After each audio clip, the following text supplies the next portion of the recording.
시편 말씀 함께 나눕니다. 오늘은 시편 13편입니다. 제가 먼저 읽어드리겠습니다. 여호와여, 어느 때까지이니까 나를 영원히 잊으시나이까? 주의 얼굴을 나에게서 어느 때까지 숨기시겠나이까? 나의 영혼이 번민하고 종일토록 마음에 근심하기를 어느 때까지 하오며 내 원수가 나를 치며 자랑하기를 어느 때까지 하리이까? 여호와 내 하나님이여, 나를 생각하사 응답하시고 나의 눈을 밝히소서.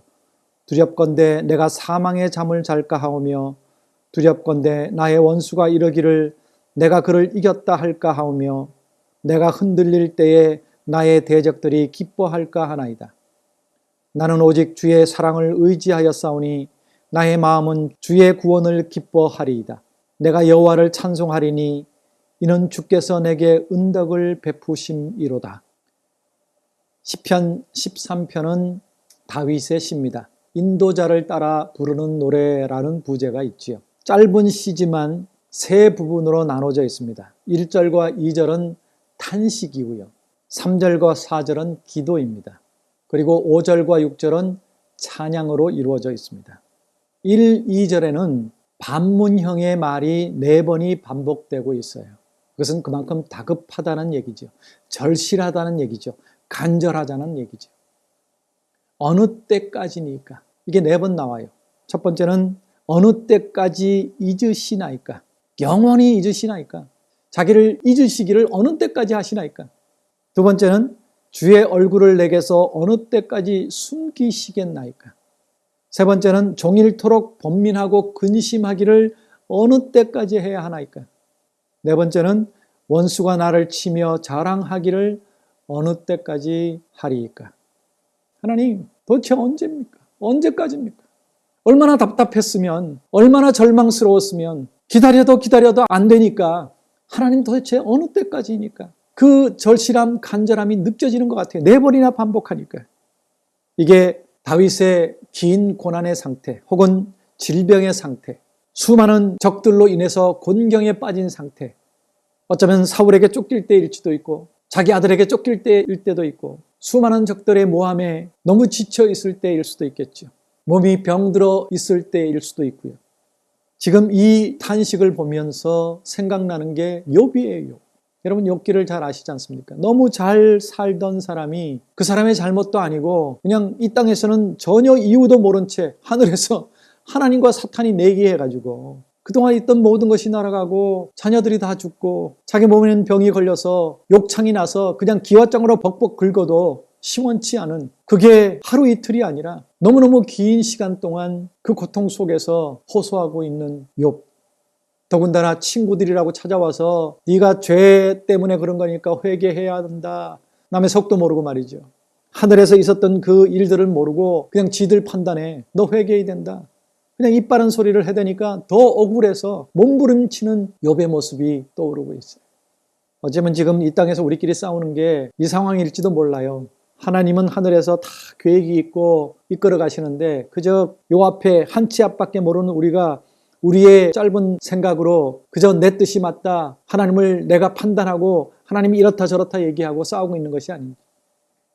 욥의 한탄이 생각나면서 저는 또 한 사람이 생각납니다. 김중권 목사님의 글을 본 적이 있습니다. 거절당한 내 생애에 가장 애절한 나의 기도라는 기도예요.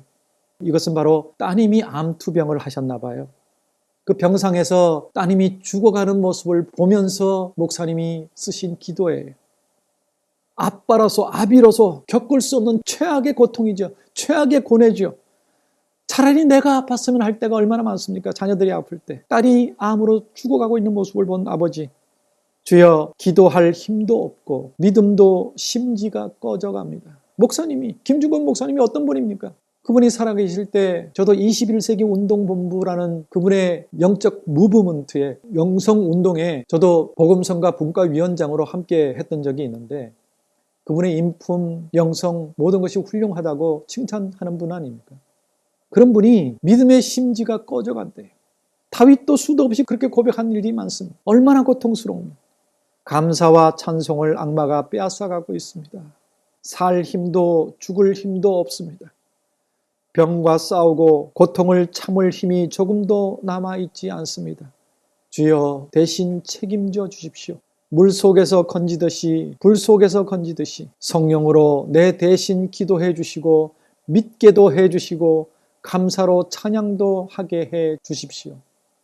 이게 김중건 목사님의 기도예요. 여러분, 이 다윗의 절절한 기도, 욥의 기도, 김중건 목사님의 기도, 어쩌면 지금 이 코로나 시대에 그것이 나의 기도일 수도 있다는 생각합니다. 경중을 따질 수는 없지만 너무너무 힘들어서, 생활비가 없어서, 사업이 망해서, 너무너무 외로워서 대책 없이 죽어가고 있는 많은 사람들, 하나님께 울부짖는 많은 사람들이 있을 거예요. 하나님께 버림받은 것 같은 자의 처절함, 어쩌면 편하게 살아온 사람들은 도저히 이해 못할 수도 있습니다. 여러분, 그들의 기도를 책망하지 마시고 믿음 없다 욕하지 마시고 그저 묵묵히 말 없이 기도해 주시면 얼마나 좋을까요?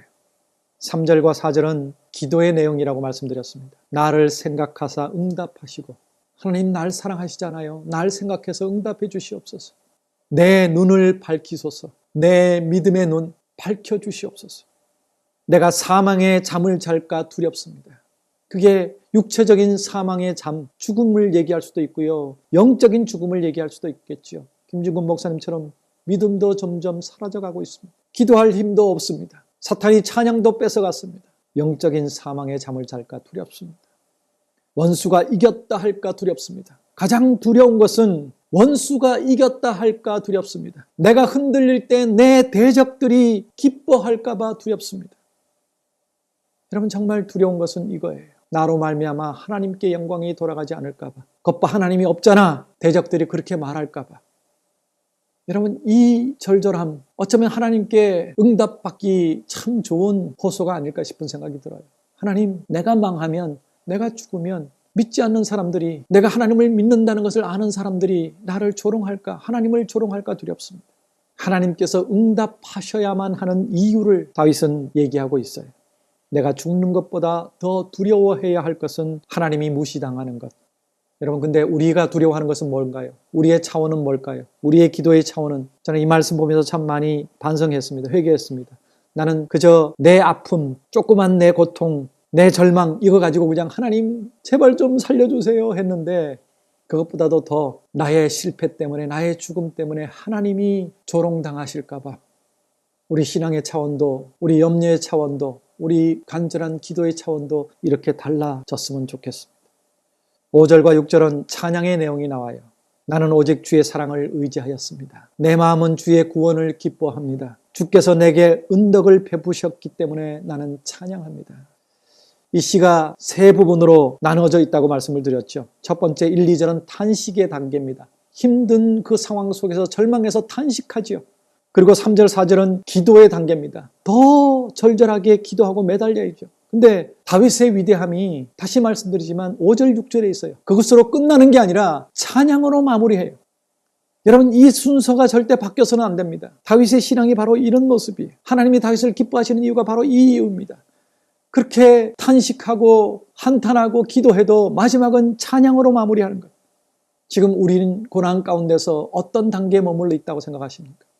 어떤 단계이든지, 그게 탄식의 단계이든지 간절한 기도의 단계이든지 우리의 마지막은 찬양으로 마무리하십시다. 세상에 고통이 없는 자가 어디 있겠습니까? 나름대로 다 고통이 있어요. 다 아픔이 있어요. 하나님이 나를 도와주시지 않는 답답함이 누구에게나 있을 겁니다. 크고 작고의 차이는 있어도 우리 모두는 다윗이 느낀 이 절망의 단계를, 탄식의 단계를 다 가지고 있습니다. 가장 이상적인 고지는 찬양의 단계예요. 그럼에도 불구하고 그리 아니하실지라도, 우리가 그렇게 부르는 찬송들이 있잖아요. 이때 그 찬송들 많이 부르십시다. 그리 아니하실지라도, 그럼에도 불구하고 여러분, 찬양의 자리로 나가야 합니다. 하나님의 구원과 하나님의 사랑을 노래해야 합니다. 여러분, 그 사랑이 어떤 사랑입니까? 나를 가장 사랑한 사람이 누구예요? 우리 부모님이실 겁니다. 이 땅에서는. 부모님만큼 자식을 아끼고 사랑하는 존재가 또 있을까요? 자식이 아무리 부모를 사랑한다 할지라도 부모가 자식을 사랑하는 것과는 비교할 수 없을 겁니다. 물론 예외의 경우도 있지만 대부분 통상적인 경우가 그렇다는 얘기예요.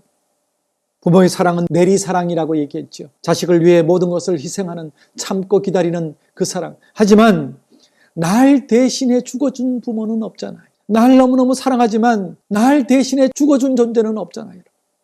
내 자식도, 내 아내도, 내 부모도 날 위해 죽어주진 못해요.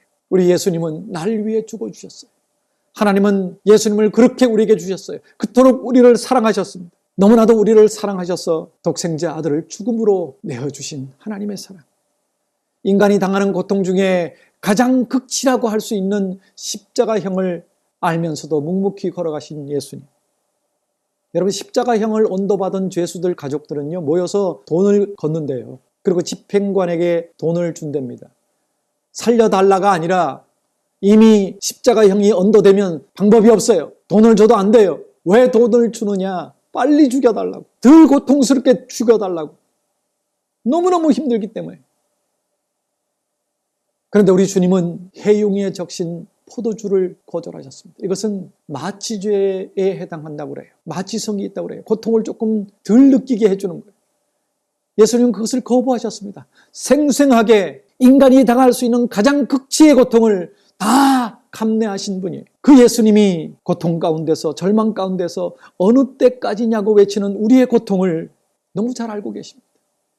지금 우리가 탄식하고 기도하는 고통과는 비교할 수 없는 고통을 이미 당하셨기 때문에. 그러면서 우리에게 힘들지, 아프지, 내가 다 안다. 너 때문에 내가 더 아프다. 조금만 더 참아라. 조금만 더 버텨라. 내가 너를 도울 것이다. 내가 참으로 의로운 오른손으로 너를 붙들 것이다. 그렇게 말씀하시는 주님의 속삭임을, 위로를, 약속을 들으실 수 있기를 바랍니다. 여러분, 이제는 다음 세대들에게는 별 감동을 주지 못하는 것이 십자가 이야기라고 들었습니다.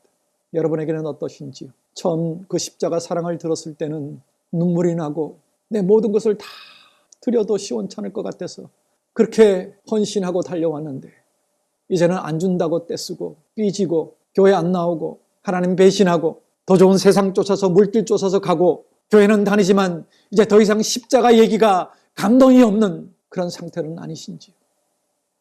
여러분, 만약 그렇다면 이 코로나19를 통해서 우리 그분의 사랑, 십자가의 사랑, 예수님의 사랑, 하나님의 사랑을 다시 회복하십시다. 우리가 지금 이 시대에 살 수 있는 유일한 길은 십자가를 회복하는 길이에요. 그 사랑을 회복하는 것입니다. 아들을 내어주신 아버지의 사랑, 그 사랑을 우리 함께 노래하십시다.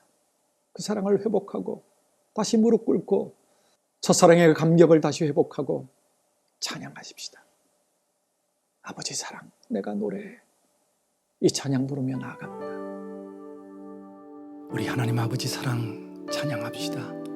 그 은혜, 예수님의 그 사랑, 그 희생, 우리 함께 찬양합시다.